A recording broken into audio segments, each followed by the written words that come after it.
How would it feel to have a thriving fitness business and have the freedom to enjoy life at the fullest? Well, that is exactly what the Trainer Revenue Multiplier Show is going to give you. My name is Mathew Park. This is Jaime Filer. Hey guys. And we are here to serve.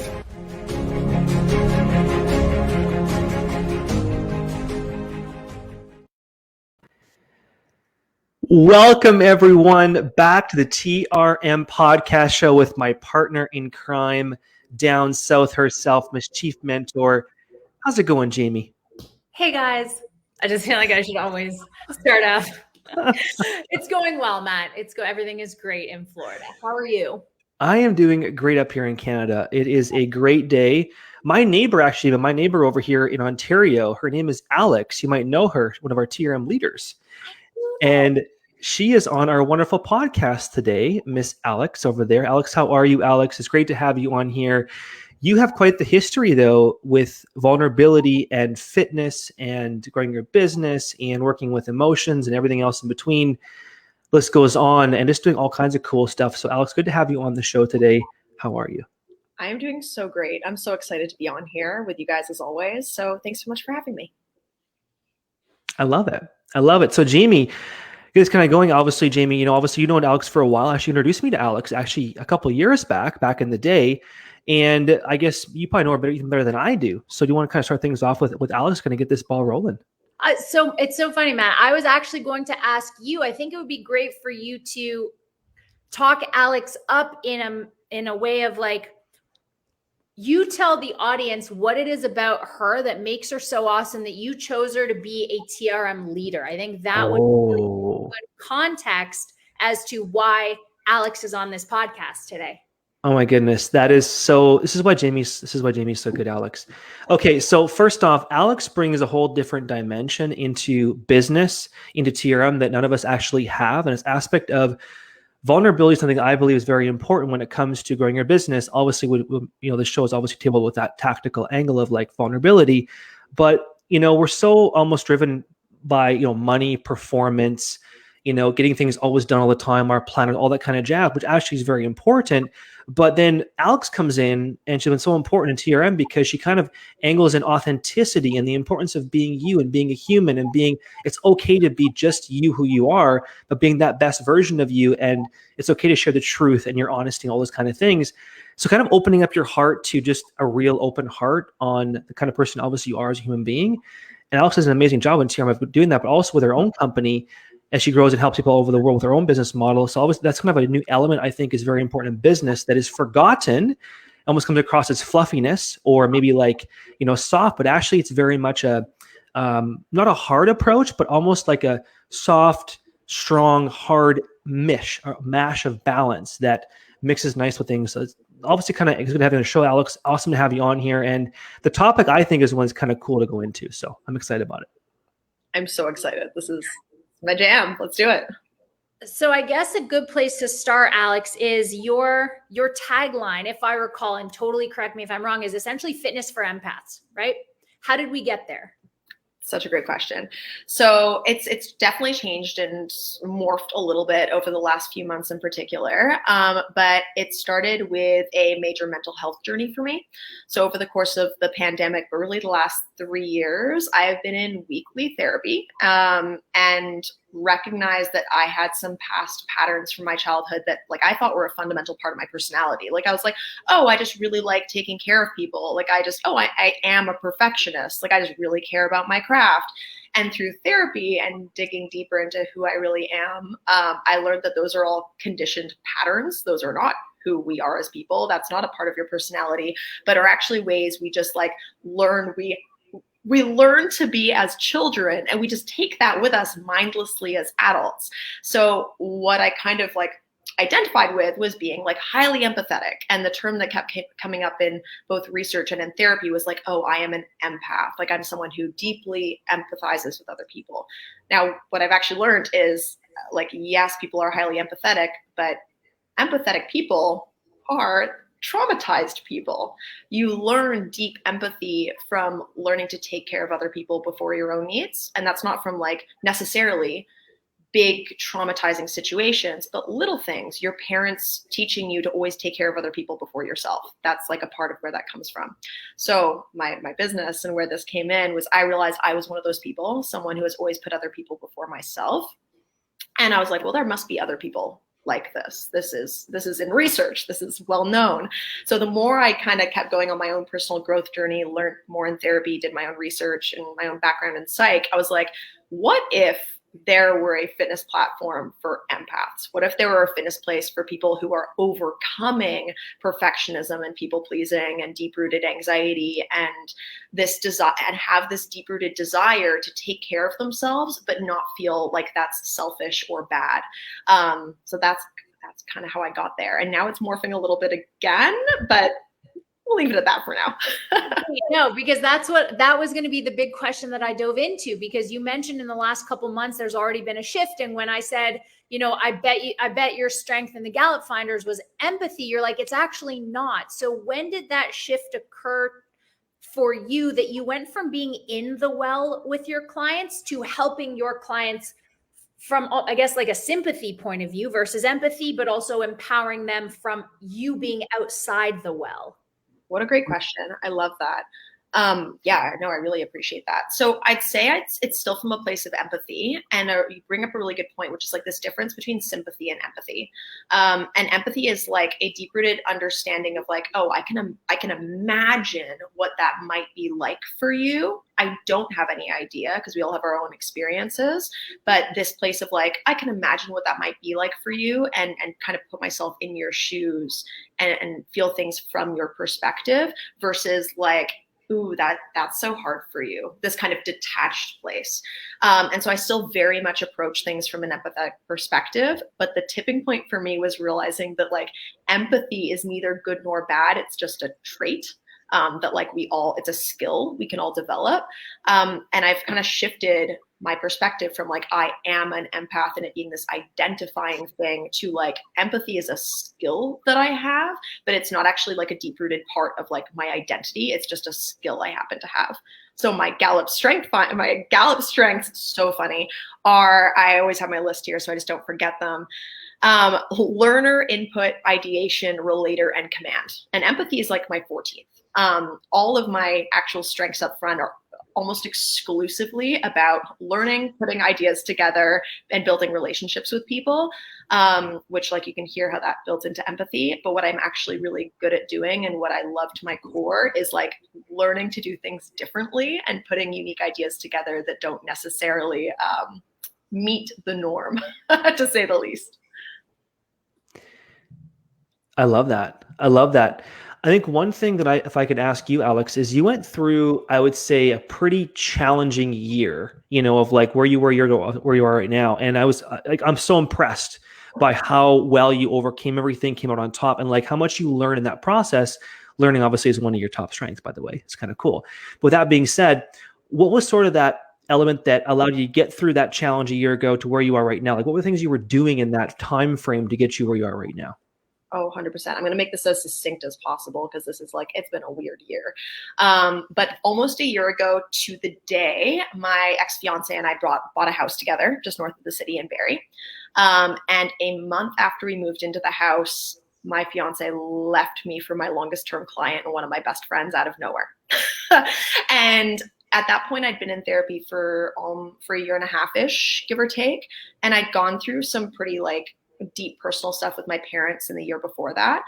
And the best way I can describe it is like when that happened, something in me that used to be the like, oh God, this must be my fault. Like I've done something wrong. How can I fix this? Something in me snapped and was like, oh, this is what I've been practicing for. Like, this is that moment of like, I don't deserve this. This isn't about me. Like she's going through something else that's not actually about me here. And it's what is my fault is if I decide to like stay in this toxic situation or not. So I have to go.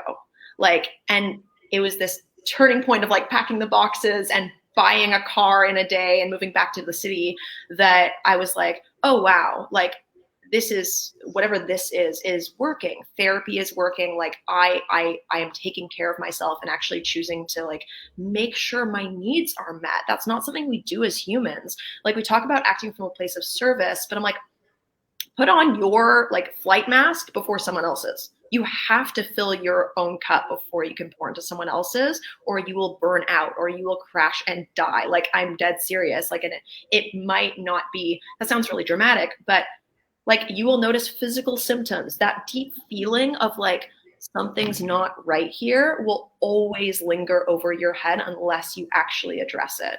So moved back to the city, and literally have been like living in my own like pandemic cube for the last year. Like it's just been me.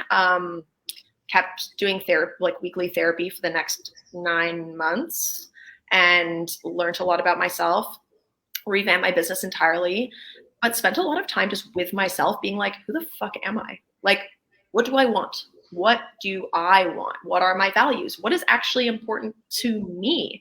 Not because someone else told me it was important to me, not because someone else told me that I should do something or I'm really good at something, not for external validation, but simply just like, what do I want to do because I want to do it? Period. And so my business is entirely created around like what is important to me and what I stand for. It's a complete reflection of my own beliefs and what's like also what works for me. Like it's not just for other people. It's literally like it has to work for me too. What exactly do you do to kind of keep yourself in that frame of mind? Like exactly, like what's kind of your morning or like your day like? What's things you're doing as far as tactics are concerned? Oh man, I thought you were literally going to be like, what exactly do you? I'm like, I'm a coach. That's what I thought. There was like a dramatic pause. Like, what do you do? Yeah, it's like, what do you do exactly as a coach? But I was like, man, that's a philosophical, like metaphysical question. Let's take that. No, I wake up between 4:40 and 5 every day because my first client is I have clients Tuesday, Thursday in the morning at 5:45, and I have classes the other days at 6 a.m. So I'm either with a client or class first thing in the morning.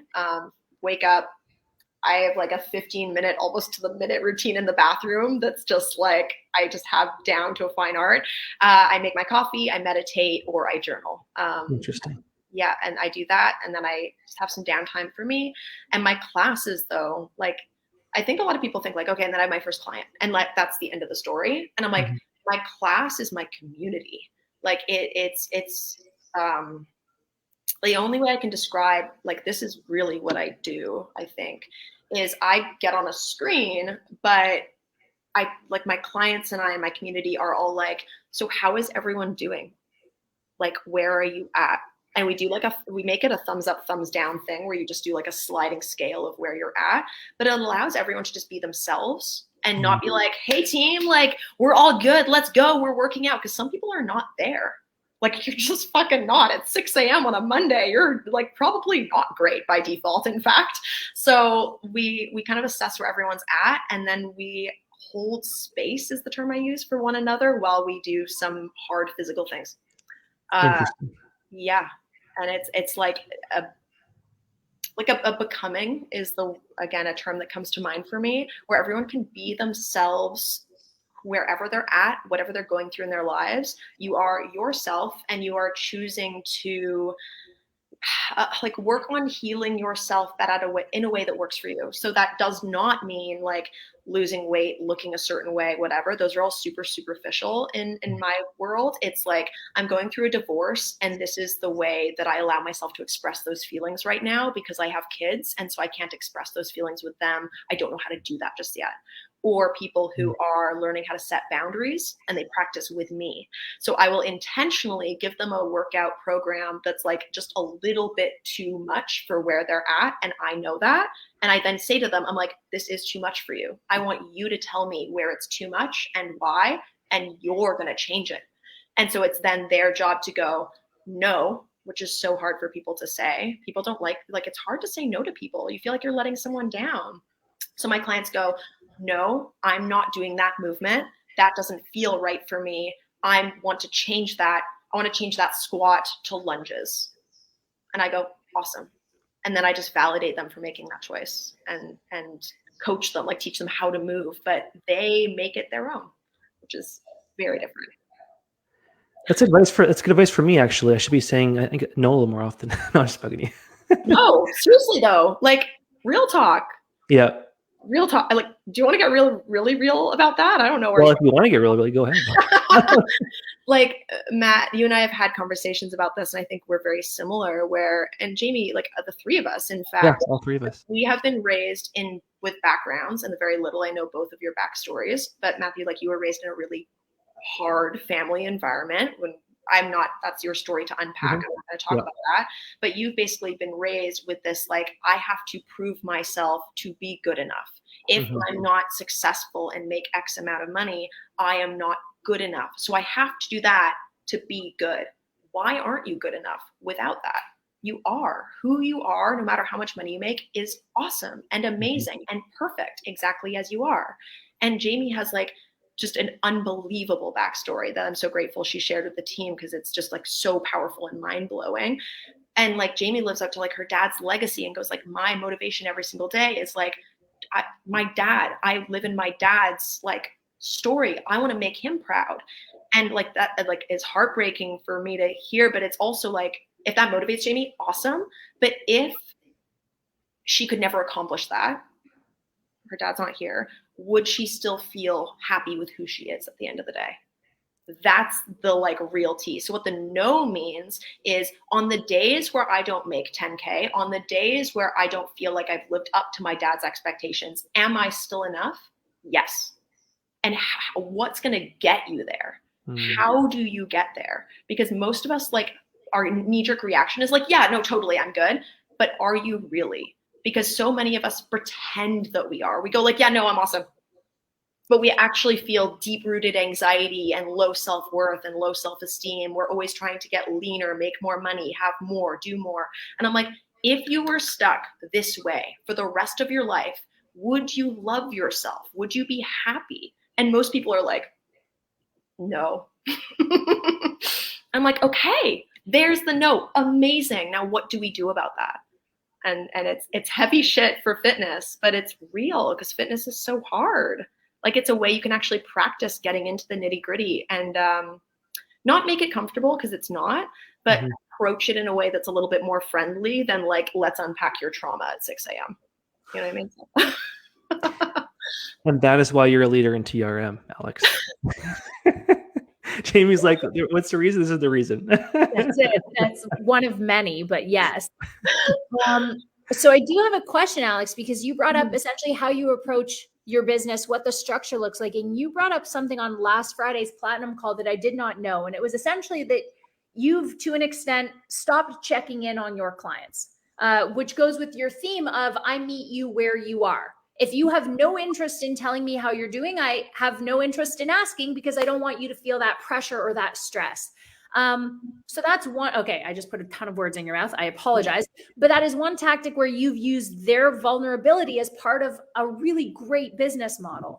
What other, I guess, I feel like tactic, I don't know, tactic sounds weird, but like, what other implements have you used vulnerability as part of your current business model? I love that. Again, amazing question, Jamie. Thank you. And tactic's a great word, or like strategy. Like, I love that. Strategy, yeah. Vulnerability shows up in every single thing I do in the business, and I can like break it down for you guys. So it starts with me, because ultimately we are our business, right? What we created it. It's our vision. So it starts with me. And what I mean by that is, regardless of where my clients are at, I never give my clients what I actually can't handle giving. So if I cannot check in with them that day because I'm going through my own shit, I never do. Instead, I drop them an email, or I'm like, and it's not necessarily a check-in, whatever it is, it's a DM. Hey, so sorry, got your message. I can't respond to this right now. I'm going through some stuff, but like, I will get back to you when I can. And that is a way of saying no without overexerting myself. So in terms of my own self-care, vulnerability shows up there. It shows up in my sales calls. I don't call them sales calls, but that's just linguistics. Who cares? So my like sales calls, connection calls with clients, how I engage with people on social media, my client relationships, and I can dive deeper into these, but like how I talk to people in class, my gym programming, like my client programming, my team, how I talk to my staff, how we problem solve and give each other feedback, my systems. So Jamie brought up a really great example, which is like a simple system of how do you check in with your clients? And I'm like, I don't. Because why build the system if it's not actually in line with how you are as a person? So like, I think of Tammy, who's amazing in the group. And Tammy checks in with all her clients every day. And I'm like, does that work for you? Because that sounds exhausting to me. But if she wants to, amazing. Like, it's all about what works for you. She's like, no, actually, I'm kind of burnt out. I'm like, okay, there it is. So how do we change that? And for me, I don't check in outside of my thumbs up, thumbs down, because that is the level of energy I have to give, and it works really well for my group. And then they don't feel like I'm berating them, and we're all responsible for ourselves. That's one example. Another are my coaches. My coaches set their own rates. My coaches are responsible for their own programming. I do not micromanage them. We deliver feedback to each other really directly. It's uncomfortable for people to watch it because it looks really robotic, but it's very clear. So say like Matt and I have beef with each other. Like say something happens, like we don't know, like we're humans. And Matt doesn't feel good about something I said. So Matt goes to Jamie and Matt goes, I just like don't feel great about like, did you hear what that thing Alex said to me? I just like didn't like that. Now Jamie is like, you guys have formed a team, whether you know it or not, that I don't know about. So instead of Matt just going, hey Alex, can we circle back to that thing you said about this? Like it didn't sit well with me and I don't know why. And I go, oh yeah, no problem. Like for sure. Can you like tell me a little bit more about what hurt your feelings? And you go, oh, I don't know, but let me give that some thought and I'll get back to you. Now we've had dialogue that's like no heat, no emotion. And we can come back to it and be like, hey, this hurt my feelings. Oh, I'm so sorry I hurt my feelings. That was not my intention. How can I deliver that better next time? Matt goes, oh, thank you for asking. Actually, I prefer a compliment sandwich approach. So instead of giving me hard feedback, can you say something nice to me, then tell me the feedback, then say something nice again because I like that? I go, awesome, totally, no problem. Now we have no conflict. We've spoken directly. No one's on anyone else's team because that breaks down organizations. People lose staff over that. People lose clients over that. People like lose relationships over that shit. And that boils down to how willing are you to be vulnerable with the person who hurt your feelings and say, A, you hurt my feelings. And for the other person to not deflect, not to blame, just to go, oh, this isn't actually about me. Their feelings are hurt. How can I help resolve this? That's it. People make shit personal when it doesn't need to be. And that involves vulnerability, which people don't think about. God, that was a long-winded answer, but I hope that I can dig into each of those areas if you're interested. That it shows up everywhere. That's really good. I like that. That's really good. So if we can give an example on that for 1 second. So for example, let's say you have a client who's, whatever, obviously more from your angle as well, Alex, in your angle. How would you more so like have a converse with that person? What exactly, like kind of give some tangible steps you would actually do in that conversation to kind of give them some examples if you could. For sure. With a client or with like a team member? Client. Awesome. So I've turned away a client. I've turned away many clients before. And that's the biggest conflict I run into is when someone's not a good fit for me. And I want to talk about what that looks like because that can also be like a make or break to a lot of people, right? So say someone reaches out to me on a DM and they're like, hey, I really want to work with you. What are your rates like? Blah, blah, blah. I go, hey, would love to talk to you, set up a call. We all do this. That first step is there. So we get on a call and they are down for my rates. They are down to work with me. And I'm just getting this vibe that's like, ooh, is this a nice paycheck? Sure. But do I actually want to work with this person? Like this is not a connection. This is hard because now they want to give you money, which is so hard for people. And you are going, I don't want your money. That people take personally because they're like, I'm paying you, so what's your deal? So here's what I do. I go, hey, I really appreciate that you want to work with me because I do. That means I like real feelings. I really appreciate that you want to work with me. That means so much to me. I want to be honest with you that I actually don't think we're necessarily a good fit for each other. And you don't need to dig into details. If they ask, sure, you can unpack that. But I actually don't think we're a great fit for each other. And that's just my feeling. I don't feel that way. So use I statements. It's not, you're not right for me. It's, I'm not feeling like we're a good fit. If anything changes, I will let you know, but I completely understand if this changes how you feel about working with me. I would love to refer you to someone that I feel would be a better fit, or if anything changes down the road, I will absolutely let you know. They're going to go one of two things. One, that was kind of weird, but I appreciate it. That's like, sometimes that happens. The more often one is like, why don't you think we're a good fit? Because people get defensive and they want to know. At this point, I go, okay, well, my values are like compassion, communication, collaboration, like within a fitness group. What I prioritize is high quality movement, sure, but we really get into like the nitty gritty of our feelings. And what I'm hearing from you is you're really interested in bodybuilding and losing weight. Now, I don't do that. That's not my niche. It doesn't go hand in hand with what I do. So if you're looking to just lose weight, no problem. Love that goal for you. That's not what I do. And if they go, well, I really want to work with you, I'm like, great. Then what I do is a lot of emotions and a lot of feelings, and you will also happen to lose weight and meet your goals. But if you're going to join my team, this is how my process works. And they might go, okay, I actually kind of like that. Like I'm willing to work with you. Let's negotiate our boundaries. And if they go, oh, I see what, then they might go, I see what you're saying. Okay, no, thank you for letting me know. I really appreciate you telling me, because yeah, I don't think that's for me. And now, yeah, you didn't make the sale, who cares? But you do not have a client who's going to drain your cup every single time you work with them. You don't have someone who's going to like question your philosophy and make you change the way you do things and question your values. Now they also know that you are like a genuine human who has a really high moral code, and people like honest, real people. So they are going to refer their mom, their sister, their brother, their cousin, their neighbor to you, because they're like, oh, I remember Bob saying he's going through some trauma and like is looking to work out but doesn't feel safe at a gym. Alex. And you get A, either referrals from that, or B, they come back one day when they're ready. But it's like just being honest. That's what that communication looks like. So not like making up an excuse. There's no like excuses here. It's, I don't think we're a good fit because my values aren't like yours, and that's okay. This is almost like a 2 or 3 part series here, Jamie, I think, as far as vulnerability. Always with Alex, because there's always so much more. There are always so many more layers, for sure. Yeah. I could go off forever. This is like my life. This is my everything. Yeah, any questions you guys have, I'm also an open book. So no question is a bad question. And I love talking about this, especially for people who don't think about business this way. We think about it in terms of numbers and tangibles, and those are important. Like, we have to pay our bills, but do you want to pay your bills and feel like shit every day because you work with people who aren't in line with you? Do you want to wake up every day and feel exhausted, but you don't know why? Do you want to, like, it's that nagging feeling of just like, something's not right. I've got to change something, like eating away at you. Do you want to do that and make 30 grand a month, 40 grand a month, 50? You can. I guarantee you'll be miserable.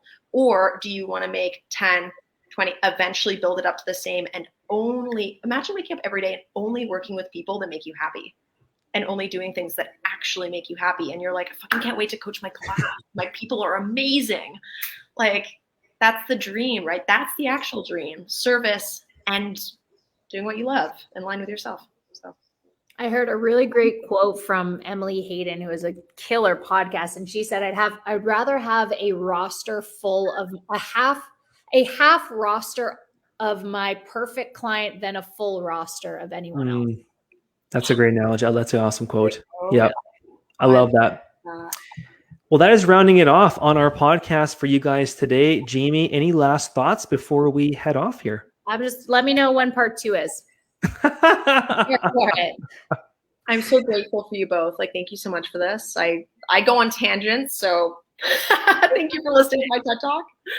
It was awesome, Alex. Thank you again. Jamie, thank you so very much for attending once again, guys. Have an awesome day.